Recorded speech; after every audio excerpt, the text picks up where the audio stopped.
Bom, tudo certo. Bom, podem me interromper em qualquer momento, tá? Não se preocupem comigo. Até melhor porque eu não consigo enxergar o chat enquanto estou aqui na apresentação. E aí eu posso ficar um pouco perdido. Bom, gente, nosso tema de hoje nossa aula, né, primeira aula sobre o tema de materiais poliméricos, né? O terceiro grande tópico aí que a gente vai analisar dentro dessa disciplina de Mateco 2. Já vimos ligas não ferrosas, já vimos cerâmicos. Agora falta falar dos polímeros, né? Então a ideia é passar metade dessa aula hoje, mais ou menos, metade na semana que vem. Baseando novamente, da mesma forma que a gente fez em cerâmicos, o Callister ele tem dois capítulos, né, para cerâmicos. Um que é para estrutura e propriedades e outro que é processamento e aplicação. E aqui para polímeros ele tem a mesma coisa, que é um capítulo para estrutura e propriedade e outro para processamento e aplicação de polímeros. Então a gente vai olhar esses dois capítulos do Callister aí, né? Provavelmente vocês já viram alguma coisinha ou outra sobre esse tema antes lá em ciência e tecnologias dos materiais. Só que agora a gente vai entrar mais profundamente nisso. Primeiramente, falando da estrutura dos polímeros. A gente sabe que a gente pode diferenciar entre polímeros naturais e polímeros sintéticos. Né? Aqueles naturais são aqueles derivados de plantas e animais que já vêm sendo utilizados há muito tempo.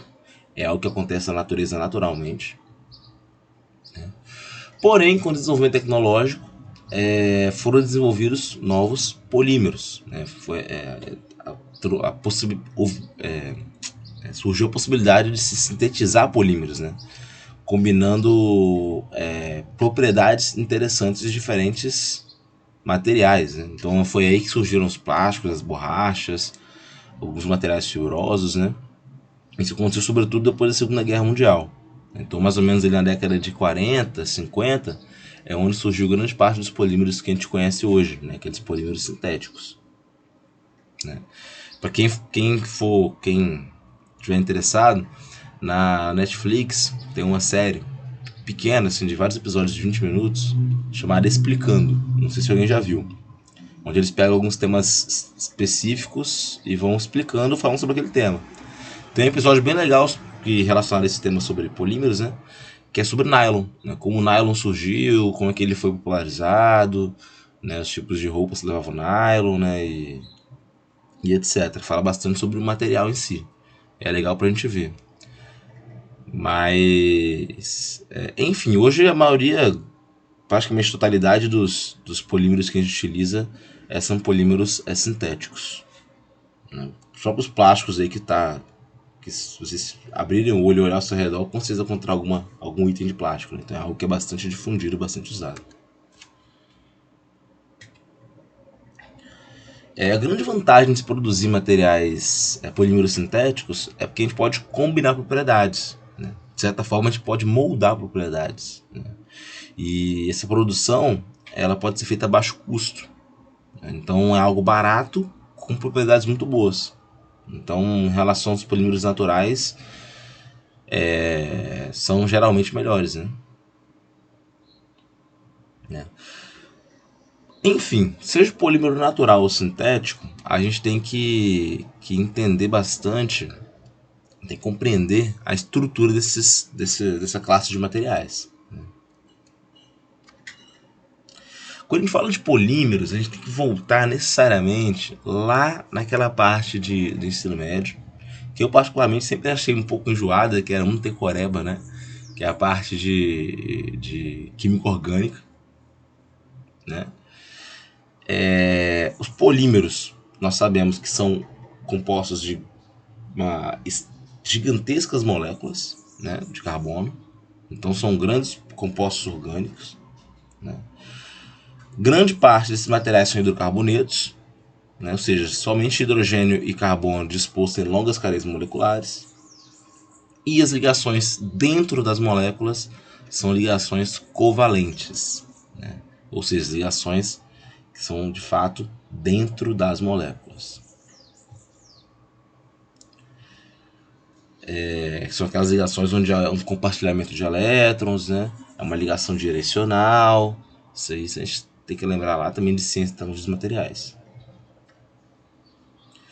O carbono a gente conhece como elemento tetravalente, ou seja, ele tem 4 elétrons que podem participar de ligações covalentes.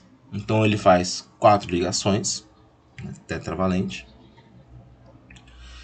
Aqui nós temos a ligação simples, né, que é quando cada um dos 2 átomos da ligação contribui com um elétron. Né, então, aqui na esquerda, né, esse carbono mais à esquerda, fazendo 2 ligações simples aí com hidrogênio, né, compartilhando um elétron com o hidrogênio de cima e compartilhando um elétron com o hidrogênio de baixo. Mas também temos ligações duplas e triplas, né, como também tem mostrado aqui, né, esses 2 tracinhos juntos são indicativos de ligação dupla. Entre dois átomos de carbono. Aqui na direita tem uma ligação tripla também entre carbonos, né? Os 2 átomos de carbono compartilhando 3 elétrons. Né? Enfim. As moléculas com ligações covalentes duplas e triplas são denominadas insaturadas. Né? Insaturadas é porque o carbono, como ele pode fazer 4 ligações, ele pode se ligar até no máximo com 4 outros átomos. Como ele está ligado com menos átomos, menos que 4, a gente fala que é uma ligação que são moléculas insaturadas. O hidrocarboneto saturado, em um hidrocarboneto saturado, todas as ligações são simples, né? Ou seja, ele faz essas 4 ligações com 4 átomos diferentes. E aí, nesse caso, como já tem as 4 ligações sendo feitas, eu não posso fazer novas ligações, né? Não posso ter um átomo adicional nessa molécula sem que outro átomo seja retirado. Então são alguns conceitos que a gente lembra aí de química orgânica.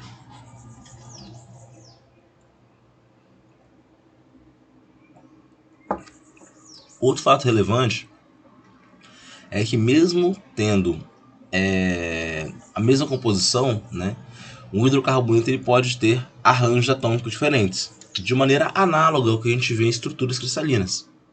Né? Então aqui, ó, por exemplo, esses 2 compostos aqui embaixo. Esse aqui é o C4H10. Né? C4H10. Vocês podem ver que tem 2 formas aí pela qual esse C4H10 ele está organizado, né? Está arranjado. Né? No caso é o butano e o isobutano. Né? A gente chama essa característica, né, de ter o mesmo hidrocarboneto em composição diferente, a gente chama de isomerismo. Tá bom? Isomerismo. E algumas propriedades físicas dos hidrocarbonetos vão depender do seu estado isomérico. Né? É similar ao que a gente vê mesmo com estrutura cristalina, né? O ferro com carbono pode dar uma estrutura alfa, que é uma estrutura CCC, e uma estrutura gama, que é uma estrutura CFC, cujas propriedades vão ser diferentes. Né? Então é algo que a gente pode fazer uma analogia aí.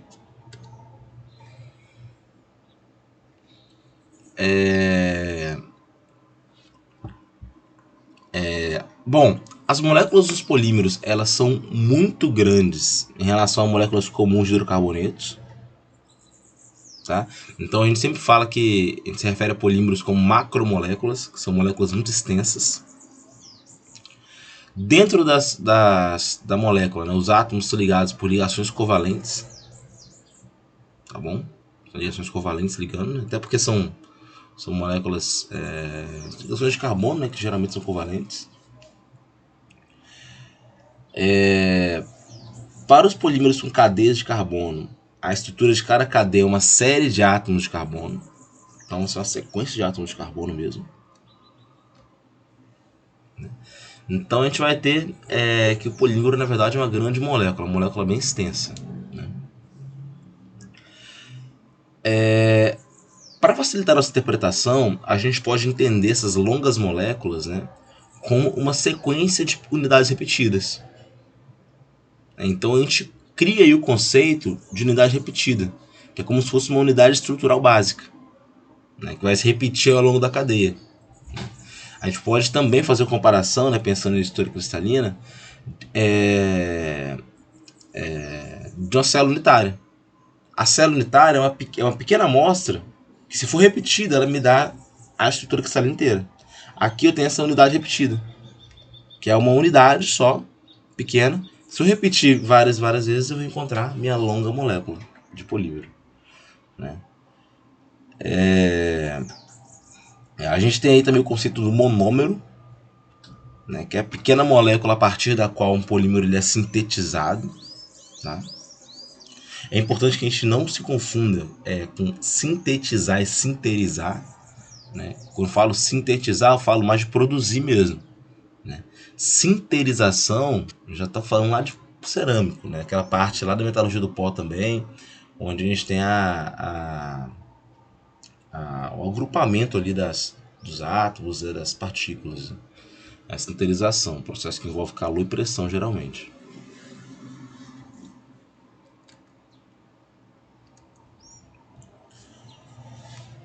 Vamos lá. A química das moléculas de polímeros, né? Temos um exemplo aí do hidrocarboneto etileno, que é o C2H4. Ele é um gás a temperatura e pressão ambientes. Se esse gás ele reagir em condições específicas, o etileno no caso, ele vai se transformar em polietileno, que é um polímero sólido. Esse processo acontece quando um centro ativo é formado pela reação entre um catalisador e um monômero etileno. Então aqui, ó, em R eu tenho um catalisador. Ele reage com o monômero aqui do etileno, né? O monômero do etileno que é só o C2H4, né? Formando essa estrutura aqui, onde eu tenho esse catalisador agrupado com o monômero etileno. O que acontece, como vocês podem ver, é que tem essa representação de um pontinho aqui do lado desse último carbono. Ou seja, isso aqui é uma ligação que está aberta, né, que ele vai fazer ainda, né? Claro que o carbono ele faz 4 ligações, então aqui ele está fazendo só 3, então quer dizer que tem uma ligação mais para fazer. Ou seja, para se agrupar aqui, vai se unir outro monômero, outra unidade pequena aqui do etileno. E assim por diante, né? Assim vão se agrupando mais e mais monômeros e mais monômeros de etileno, né? Então a cadeia polimérica ela vai se formar pela adição sequencial de unidades monoméricas, né? Isso é uma cadeia molecular ativa em crescimento. Então a gente pode ver que tem várias que parte de uma unidade pequena e vai se agrupando, formando longas cadeias moleculares. O sítio ativo, que é esse pontinho que eu mostrei na representação aqui, também pode ser denominado como elétron não parelhado, ele é transferido para cada monômero terminal sucessivo, conforme esse monômero se liga à cadeia. O resultado final é a molécula de polietileno, como está mostrado aqui.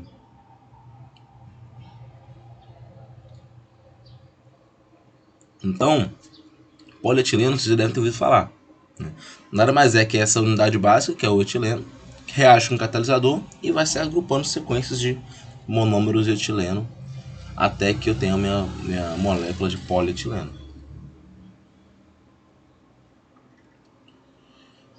É claro que a gente pode ter estruturas poliméricas com outros grupos químicos, né? Por exemplo, tetrafluoretileno, que ele pode se polimerizar para formar o politetrafluoretileno, que pertence à família dos fluorocarbonos, né? E a gente pode representar esses polímeros de maneira genérica, como mostrado a seguir, né? Eu tenho 2 carbonos aqui ligados, tem um índice de N aqui para indicar que se segue, o R aqui que seria o catalisador, né? E os hidrogênios ali ligados ao carbono. Esse R vai depender da natureza do monômero, tá? Ele não vai ser igual para todo monômero. Aqui eu tenho a unidade repetida, né? De alguns polímeros conhecidos aí, né? Polímeros comuns. Polietileno tem essa estrutura aqui, C2H4. Eu tenho policloreto de vinila, que é o nosso PVC, né? Onde já tem aqui, além do carbono e hidrogênio, aparece um átomo de cloro. Tem o politetrafluoroetileno, né, que tem essa estrutura aqui onde tem ligações com flúor. Polipropileno, tem o poliestireno, né, que tem uma ligação um pouco mais complexa aqui no que se refere à estrutura da unidade repetida. E a gente pode ver que, da mesma forma que a gente tem estruturas mais simples de unidades repetidas, a gente tem também estruturas bem mais complexas, né? No caso, polimetilmetacrilato, né? Tem o baquelite, né? Baquelite que é usado para metalografia, né? O nylon, comentei antes com vocês, né? Tem essa estrutura aqui, né? O PET, garrafa PET mesmo, né? Tem essa estrutura como formada aqui. Policarbonato, que é muito usado aí em algumas ocasiões, alguns equipamentos, né? Como filtros, etc. Ele vem aqui como mostrado, né? Então, assim, a variedade de unidades repetidas é extensa, né? Tem muitas possibilidades de unidades repetidas, né? Portanto, tem várias possibilidades de polímeros também. Cada um com propriedades diferentes, né? A gente sabe, só de olhar, né? Só da nossa experiência, que o nylon tem propriedades diferentes aí do PET, né? Que tem propriedades diferentes de PVC, né? Então, mais que tenha até algumas similaridades, são materiais bem distintos.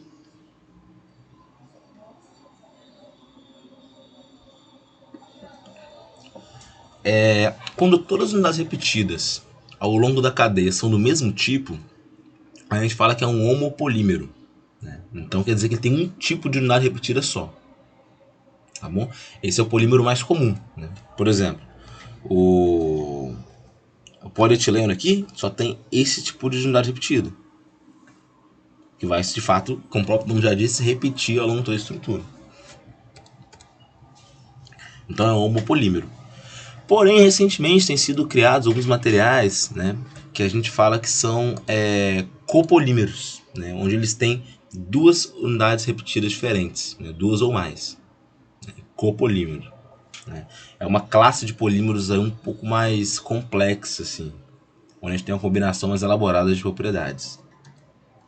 Né. Eu vou falar um pouco mais depois sobre esses copolímeros, mas um exemplo de aplicação de copolímeros é naquele material de borracha de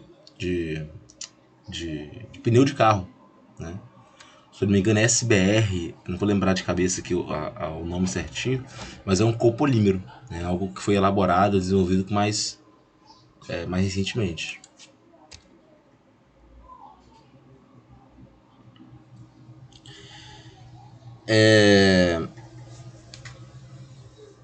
Bom, esses monômeros que a gente discutiu até agora, eles apresentam uma ligação ativa que pode reagir para formar duas ligações covalentes com outros monômeros, formando a estrutura bidimensional, né, na forma de cadeia, como foi mostrado no caso do etileno. Esse tipo de monômero é denominado monômero bifuncional, né? Então a ideia é porque ele pode fazer duas ligações covalentes, né? O monômero em si, tá, não um átomo, mas o monômero, né? A unidade repetida. No geral, a funcionalidade é o número de ligações que um dado monômero pode formar. Então a funcionalidade, saber a funcionalidade de monômero é a quantidade de ligações que esse monômero pode formar. Então o monômero que faz duas ligações é o bifuncional. E se puder fazer três ligações, é trifuncional, enfim. Segue nessa ordem aí, tá? É mais um conceito relacionado aos monômeros. Bom, agora falando sobre as moléculas, sobre a estrutura molecular de fato. Antes de começar aqui, alguém tem alguma dúvida? Antes de dar continuidade? Pode seguir. Beleza. Bom, polímeros com cadeias muito longas, né, eles geralmente têm pesos moleculares elevados. Eles são pesados. Né? Então, toda vez que a gente fala de peso molecular, a gente tem que pensar também em polímeros muito longos. Polímeros cujas cadeias moleculares são muito longas. O fato é que durante o processo de polimerização, nem todas as cadeias vão crescer até o mesmo tamanho, né? O que vai resultar numa distribuição de tamanhos, de comprimentos nas cadeias, né? E consequentemente pesos moleculares, né? O que rege o peso molecular de um polímero, na maioria das vezes aí, posso falar que é basicamente o comprimento da cadeia, né? Polímeros com peso molecular mais elevado são aqueles que têm cadeias moleculares maiores, mais extensas, tá bom? Então, assim, é importante que a gente saiba a distribuição desse comprimento de cadeias, né? Ou distribuição de pesos moleculares, né? A gente pode calcular isso, né?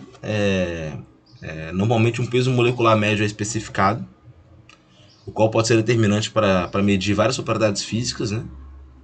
É importante falar também que as propriedades dos polímeros vão depender do peso molecular e, consequentemente, da extensão das cadeias moleculares, né? Do comprimento. Então a gente pode calcular esse peso molecular médio, né? A ideia desse peso molecular médio é dividir as cadeias em diversas faixas de tamanhos e então determinar a fração numérica de cadeias em cada faixa de tamanhos, né? Como se fosse separar por classes aí e verificar a frequência, né, de certa forma, de acordo com o que está aí, né, mostrado na equação, né? Esse peso molecular médio seria o somatório desse peso molecular médio na faixa de tamanho I, e xi, que é a fração do número total de cadeias, né? Esse produto entre xi e mi. Essa é uma forma de calcular o peso molecular médio. Eu posso calcular também o peso molecular ponderal médio, né? Onde eu associo a esse Wi, que é o peso das moléculas, né? Uma fração do peso das moléculas, né? Em várias faixas de tamanho. E aqui eu me refiro a MI, né? MI, que é o peso molecular médio daquela faixa de tamanho, né? Então é outra forma de se calcular, tá?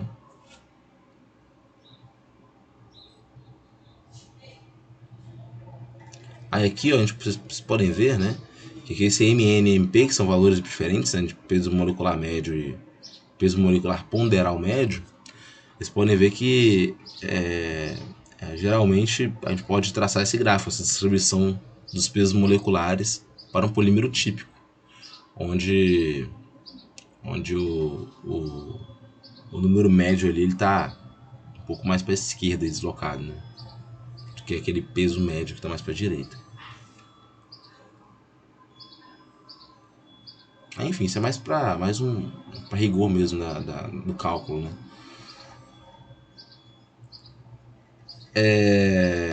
Uma forma alternativa de expressar o tamanho médio da cadeia de um polímero é pelo grau de polimerização, que a gente chama de GP, né?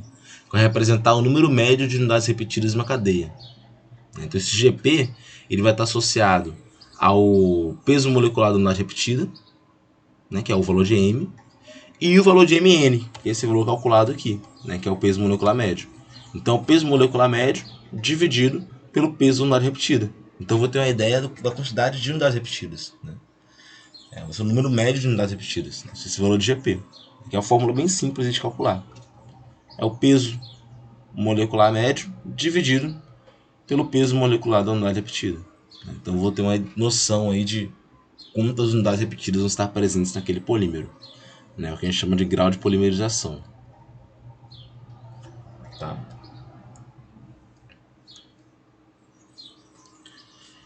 Como eu já adiantei para vocês, muitas das propriedades dos polímeros são afetadas pelo comprimento das cadeias poliméricas, né? Então, temperatura de fusão, temperatura de amolecimento, esses são dois fatores que vão, duas propriedades, né, que vão aumentar com o aumento do peso molecular, né? A temperatura ambiente, polímeros com cadeias curtas, eles geralmente estão na forma líquida, em estado líquido, né? E polímeros sólidos, eles têm pesos moleculares mais elevados, o que é de certa forma até intuitivo, né? Então a gente pode concluir que o mesmo material polimérico ele pode apresentar propriedades diferentes caso seja produzido com peso molecular diferente, né? Então, por exemplo, eu tenho polietileno de alta densidade e polietileno de baixa densidade, que é o mesmo unidade repetida, a mesma estrutura, só que o comprimento da cadeia é diferente. E aí eu vou ter propriedades diferentes, né? É uma forma de se mostrar como que o peso molecular, né, peso ou tamanho da molécula, né, vai influenciar nas propriedades aí resultantes da estrutura final. Outro ponto que interfere bastante nas propriedades é a forma molecular, né? Antes eu mostrei para vocês as moléculas dos polímeros como cadeias lineares, né? Só que na realidade eu tenho um arranjo em zigue-zague dos átomos na cadeia principal, como está mostrado nessa imagem aqui abaixo, né? É algo que é tridimensional, né? E acontece o seguinte: as ligações simples na cadeia, né, ou seja, entre esses átomos de carbono aqui, por exemplo, elas podem sofrer rotações e flexões em 3 dimensões, né? Ou seja, o que aqui está parecendo que é algo bem linear, né, na realidade pode não ser tão linear assim, né? Pode ser um embolado de átomos, né? Que essas ligações elas podem fazer uma rotação e uma flexão, né? Como está mostrado aqui, né? Pensem aqui olhem, não precisa pensar, né? Só observar. Esses átomos aqui do item A. Tem 2 átomos de carbono, tá de cinza aqui, com a ligação vermelha aqui ligando eles dois. Esse terceiro átomo de carbono, o único requisito em relação à posição da ligação simples é que ela faça esse ângulo de 109 graus entre esses 2 átomos. Ou seja, esse terceiro átomo de carbono, ele não tem um lugar que ele tem que estar em relação ao segundo átomo. Ele pode estar em qualquer lugar desse cone que representar esse desenho. Ele pode estar em qualquer posição sobre esse cone, né? Porque em cima desse cone aqui, em qualquer posição, ele vai estar fazendo 109 graus. Ou seja, ele pode estar em qualquer um desses pontos. E isso também vale para o átomo adjacente e para o adjacente para o adjacente. O que no final de contas pode mudar a estrutura parecida com essa mostrada em C, né? Onde eu tenho respeitado esse ângulo 109 graus, que é característica da ligação simples do carbono, mas que não está me dando uma sequência linear de fato, né? Podem ver que pode estar algo um pouco mais irregular, assim, podemos dizer. É claro que eu posso ter algo mais retilíneo como aqui em B, né? Mas no geral eu tenho a tendência de ter algo mais disforme, podemos dizer assim, né? Então é possível que haja flexão e rotação quando ocorre uma rotação dos átomos da cadeia para outras posições, né? Que é o que está mostrado aqui em C, né? Então, na prática, uma cadeia molecular ela vai ser esse embolado, né? Vai ser algo que vai ser algo bem irregular, bem embolado, emaranhado, assim, uma sequência que apesar de ter um padrão de crescimento, é muito difícil de prever. E as possibilidades são muito grandes, né? Então ela vai ser esse emaranhado aqui, vai ser essa linha toda embolada, toda enrolada, enfim. A cadeia polimérica vai ter esse formato aqui, né? Um ponto inicial dela aqui na esquerda, um ponto final dela aqui na direita, né? Então vai ser algo bem emaranhado, bem embolado assim, nesse sentido, né? E os polímeros eles vão consistir de um grande número de cadeias moleculares, né? Essa daqui é só uma, né? Então vão ser grande quantidade de cadeias. Cada uma dessas cadeias podendo se dobrar, enrolar e contorcer dessa maneira mostrada na figura anterior. Então eu vou ter um grande entrelaçamento e emaranhado, né, entre as moléculas de cadeias vizinhas. Vai ser uma embolação total ali entre as moléculas, né, entre as cadeias moleculares, né? Criando uma situação similar de uma linha de pesca altamente emaranhada, né? E é devido a essa característica desse emaranhado de molecular aqui que os polímeros têm algumas propriedades que a gente leva como interessantes, né? Então essa configuração molecular, né, essa forma molecular do polímero que é responsável por algumas das características importantes desses materiais, né? Como, por exemplo, as grandes extensões elásticas que as borrachas têm, né? Ou seja, a capacidade de se deformar muito de maneira reversível, né? Tem esse campo elástico muito grande.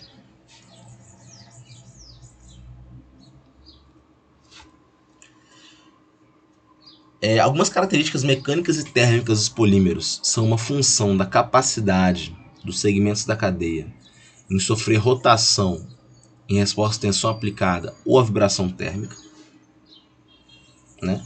Então a gente pode extrair algumas propriedades, né, ou simplesmente características dos materiais poliméricos, né, seja mecânica ou térmica, a partir dessa capacidade do segmento de rotacionar quando aplicada uma tensão, né? A flexibilidade rotacional vai depender da estrutura e da formulação química da unidade repetida. Por exemplo, a região de um segmento de cadeia que tem a ligação dupla, ela vai ser mais rígida para rotação do que aquela que tem uma ligação simples. Então, quando eu adiciono também um grupo lateral de átomos grande ou volumoso, eu vou restringir esse movimento de rotação. Então, aqui, essa capacidade de rotacionar essas cadeias, a gente pode associar algumas propriedades. Tá bom? Um exemplo mesmo é que uma ligação simples é mais fácil de rotacionar do que uma ligação dupla, né? Que é mais fácil de rotacionar que uma ligação tripla, por exemplo, né?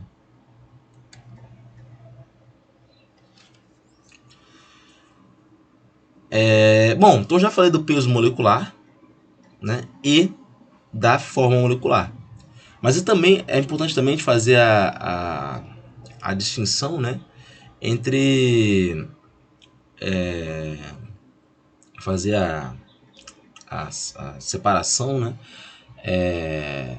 dos polímeros em relação à estrutura molecular, né? Eu tenho diferenças nas estruturas das cadeias moleculares, né? Isso, as propriedades do polímero vão depender dessa estrutura também. As técnicas modernas de síntese de polímeros permitem um controle bem adequado dessa estrutura molecular.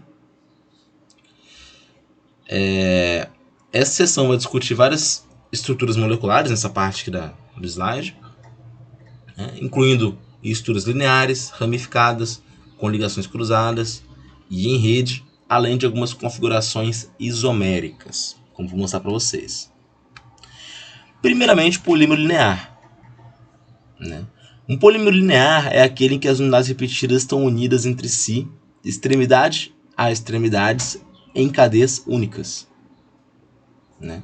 Então é uma cadeia de fato linear, né? Nesse tipo de polímero, eu posso ter muitas ligações de Van der Waals e de hidrogênio entre cadeias, né? Ou seja, entre cadeias, tá? Não dentro da cadeia. Dentro da cadeia eu tenho ligações covalentes, tá? Mas entre cadeias eu posso ter ligações de Van der Waals, né? Aqui em A é o que seria um polímero linear, né? Cada bolinha laranja aqui será uma unidade repetida, né? Tem algo que segue uma linha, algo bem linear, né? Algo de certa forma mais organizado, podemos dizer, né? Essa aqui é uma estrutura linear que está mostrada aqui em A, no canto superior esquerdo, né? O polietileno, policloreto de vinila, nylon, etc. tem ligações que são majoritariamente lineares, como está mostrado aí. Nesse caso aqui as cadeias são mais flexíveis, né? Tem algumas propriedades, mais características. Esses são os polímeros lineares. Eu também tenho polímeros ramificados, né? Então, onde eu tenho ramificações laterais ligadas às cadeias principais, né? Essas ramificações laterais podem surgir de reações paralelas que acontecem durante a síntese, né? A que está mostrada aqui em B, né? Que é no canto superior direito, onde eu tenho uma cadeia linear e a partir dessa cadeia vão surgindo ramificações, né? Então é o que a gente fala que é uma estrutura ramificada, né? Então é uma estrutura um pouco diferente daquela linear, né?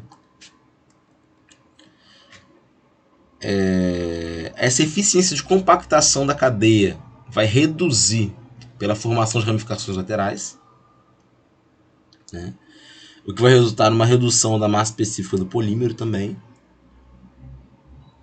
né? Então o polímero linear ele tende a ser mais denso que polímeros ramificados, né?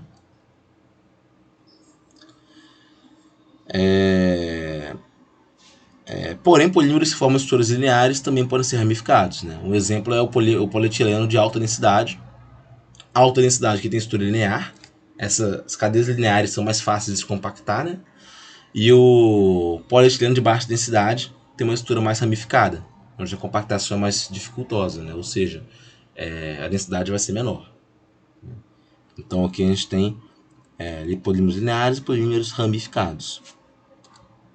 Lembrando que cada círculo laranja aqui nessa representação gráfica aqui são unidades repetidas, tá bom? Eu também tenho polímeros com ligações cruzadas, né?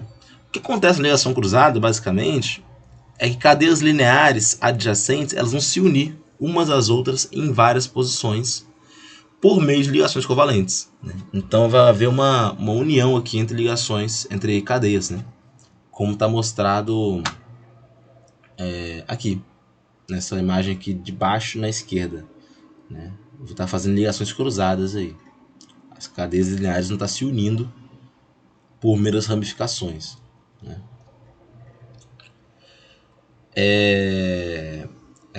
É possível eu obter essas ligações cruzadas tanto durante a própria síntese quanto alguma reação química depois, né? Aquelas borrachas que a gente chama de borrachas vulcanizadas são borrachas onde eu produzo reações químicas de maneira que eu favoreça o surgimento de ligações cruzadas, né? Eu vou falar um pouco disso depois para vocês, mas são borrachas vulcanizadas, né? Ligações cruzadas estão aqui. Muitos materiais elásticos do tipo borracha têm ligações cruzadas, né? Nas borrachas, a formação das ligações cruzadas é conhecida como vulcanização, como eu falei, né? De modo geral, a gente pode falar que esse aumento de ligações cruzadas está um pouco associado a um aumento da resistência mecânica do polímero, tá? Mas isso a gente vai entrar nesse mérito depois. Aqui em D, eu tenho um polímero em rede, né, que são monômeros multifuncionais, né, ou seja, podem se ligar com uma grande quantidade de átomos, né, 3 ou mais ligações covalentes podem se formar. Na realidade, um polímero que tenha muitas ligações cruzadas também pode ser classificado como polímero em rede, mas aqui a gente tem essa distinção. Esses materiais vão ter propriedades mecânicas e térmicas bem diferentes, né? Resinas epóxi, poliuretanas, fenolformaldeído vão pertencer a esse grupo, né? Que é esse grupo aqui do canto inferior direito. São polímeros em rede, né? Você pode ver que é uma estrutura 3D, a gente pode dizer assim, né? Onde são feitas 3 ou 4 ligações para cada átomo, né? E enfim, no geral, aqui a gente faz essa distinção dos 4 tipos de átomos, né? Perdão, 4 tipos de organizações aí de estruturas moleculares. Só que na prática a gente tem uma composição, né? A gente não vai ter um polímero que ele é 100% linear ou 100% ramificado. Ele vai ter parte da estrutura linear, parte ramificada, né? Tanto que para polímero, a gente não fala que é um material cristalino, né? A gente fala que é um material que é semicristalino, que ele vai ter uma parte mais organizada e uma parte mais desorganizada. É um material que a gente fala que é semicristalino, né? Tem polímeros que tem uma estrutura cristalina, uma estrutura mais organizada, né? Ou seja, uma estrutura tende a ser mais cristalina, e tem outros que tendem a ter uma estrutura mais desorganizada, que tendem a ser mais amorfos. E aí as propriedades vão mudar também, né? Então é importante falar que não exclui assim, eu ter ligações por um polímero linear, Não quer dizer que ele tem só ligação linear, né? Só estrutura linear, né? Ele vai ter pelo menos uma parte de estruturas cruzadas ou ramificadas, né? E é importante saber essa porcentagem também, né? Pessoal, eu vou encerrar a aula de hoje por aqui, né? Já cheguei aqui mais ou menos na metade da apresentação. Então, essa apresentação que eu dividi para 2 semanas mesmo, né? Aí, a partir da semana que vem, eu volto com configurações moleculares, tá bom? E aí dou continuidade aqui a essa apresentação. Até que alguma dúvida, gente?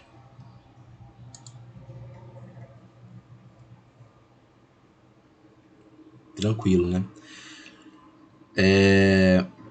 Bom, gente, então, só para queria dar um aviso para vocês, né? Essa semana eu vou postar sem falta as notas do trabalho de vocês, tá? Vou fechar essa nota de trabalho. Eu vou postar inclusive no sistema acadêmico, sem falta. Semana que vem, né? Vocês devem saber que na terça-feira é feriado da Independência, na 7 de setembro. Então, eu não vou dar aula na segunda-feira de manhã, né? E aí eu vou só postar uma aula que vai ser o restante dessa daqui, tá? Beleza? Só postar a segunda parte dessa aula aqui. Tá bom? Então é um complemento dessa apresentação aqui. Outro ponto que eu tenho que falar com vocês é que a semana que vem vai ser minha última semana com vocês, né? Como alguns de vocês devem saber, eu tô como substituto lá no IFES, né? E surgiu para mim uma bolsa de doutorado e eu vou ter que sair um pouco antes do meu contrato acabar, né? Eu ainda não sei, o pessoal da coordenação ainda não me falou, pelo menos, né? Quem vai me substituir, né? Mas a ideia, né, que o substituto ele mantém o formato que está aqui das aulas, né?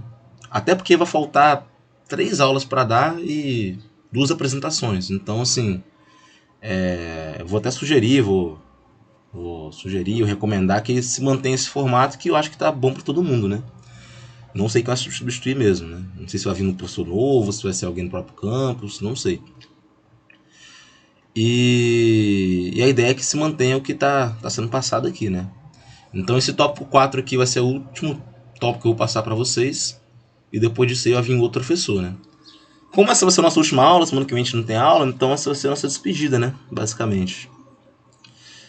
Então é isso que eu queria avisar para vocês. Novamente, não precisa se preocupar, tá?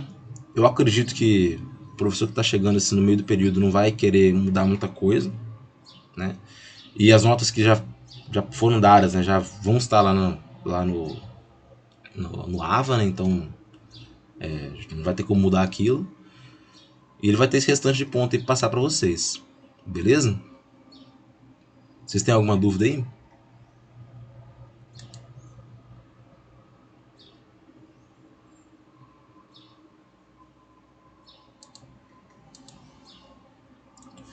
Não tem nenhuma aula prática nessa disciplina. Essa disciplina que é 100% teórica, né? Vocês não vão ter aula prática esse período não, tá? Não se preocupe. Tranquilo então, gente? Então é isso. Essa semana eu vou postar as notas de vocês. Uma coisa importante, assim que eu postar, eu vou avisar lá no grupo e vocês confiram no sistema acadêmico, né? Porque como eu vou ter acesso só até a outra semana, caso tenha algum erro, eu não vou ter como mudar depois. Então vocês conferem e me falem aí que eu vou alterar caso tenha algum erro na nota de vocês, tá? Beleza? Então é isso, pessoal. Tenham uma boa semana aí. E até a próxima aí, até a próxima vez que a gente se encontrar aí pela vida. Valeu, pessoal!